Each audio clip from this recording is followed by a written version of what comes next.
Seorang ahli parlimen DAP hari ini mengecam tindakan sekumpulan orang dipercayai penyokong Najib Razak yang terbabit dalam kekecohan dengan pemuda DAP di Pulau Pinang semalam.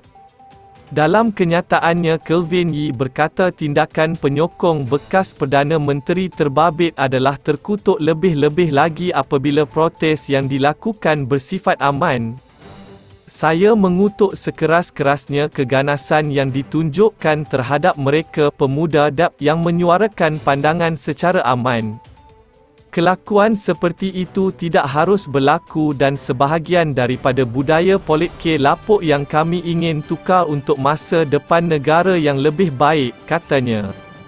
Tambah ahli parlimen Kuching itu lagi, dia berasa bangga apabila semakin ramai anak muda bangkit dan tahu membezakan di antara perlakuan yang betul dan salah. Katanya apa yang dilakukan penyokong DAP itu menunjukkan kesedaran mereka kepada amalan rasuah dan salah guna kuasa yang memudaratkan negara ini. Lebih-lebih lagi, Najib, sebagai pemimpin negara yang telah dibuktikan di mahkamah terlibat dalam aktiviti rasuah. Ia bukan amalan yang harus kita terima atau maafkan. Oleh itu, rakyat berhak membuat bantahan denu melindungi dan mempertahankan akhlak negara, katanya. Fakta tak boleh dipertikai. Semalam Najib berkunjung ke Pulau Pinang untuk menghadiri majlis rasmi. Ia mendorong sekumpulan anggota DAP mengadakan protes terhadap ahli parlimen pekan itu di Bukit Mertajam. Mereka diketuai ahli jawatan kuasa pemuda DAP Bukit Mertajam, Lim Zheng Han, yang turut membawa sepanduk bertulis "Bosku Kemaluan Negara". Namun protes itu hanya berlangsung selama 20 minit sebelum Najib tiba di Medan Selera Insa Dunia. Di situ apabila protes berkenaan dihentikan oleh penyokong Najib. Berdasarkan video yang dirakam oleh pemuda DAP, 8 anggota parti yang menyertai protes itu dihalang 3 lelaki yang memakai baju "Bosku". Difahamkan Lim sudah membuat laporan kepada polis berhubung insiden tersebut dengan mendakwa mereka dikasari, manakala barangan mereka dirampas serta dirosakkan. Yee berkata Najib memang sudah disabitkan bersalah oleh mahkamah. Malah hakim yang mendengar rayuan dibuat ahli politik terbabit menganggapnya sebagai sesuatu yang mengaibkan negara. Ini adalah fakta yang tidak boleh dipertikaikan. Malah kini, dengan semakin banyak keterangan saksi seperti Tim Lischner dalam perbicaraan DAS, semakin jelas kita dapat tahu bagaimana Najib dan konco-konconya menyalahgunakan kuasa untuk kepentingan peribadi.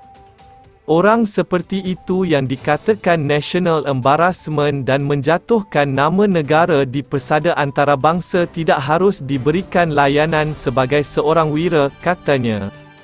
Sudah terlewat sedekat.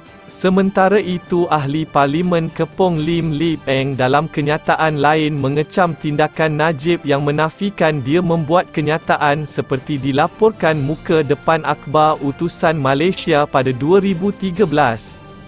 Akhbar yang ketika itu dikawal UMNO melalui pegangan sahamnya melaporkan berita bertajuk "Apa lagi Cina mahu" dan menimbulkan kemarahan masyarakat terbabit.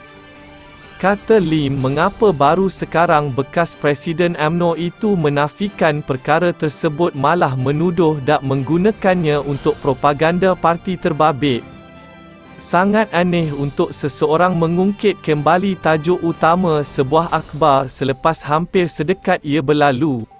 Dan apa kaitannya dengan DAP apabila ia dilaporkan oleh utusan Malaysia yang menjadi alat propaganda UMNO?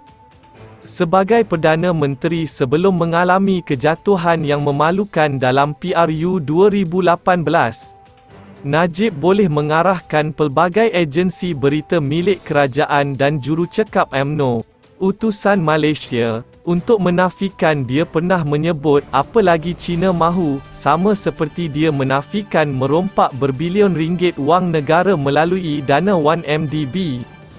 Mengapa Najib tidak berusaha untuk berbuat demikian? Mengapa menunggu sehingga semalam, iaitu hampir sedekat kemudian? Saya mahu memberitahu Najib bahawa penafian tidak berasas itu sedekat terlambat. Jika Najib ada kredibiliti, dia sepatutnya membuat penafian serta-merta pada 2013 dulu, kata Lim.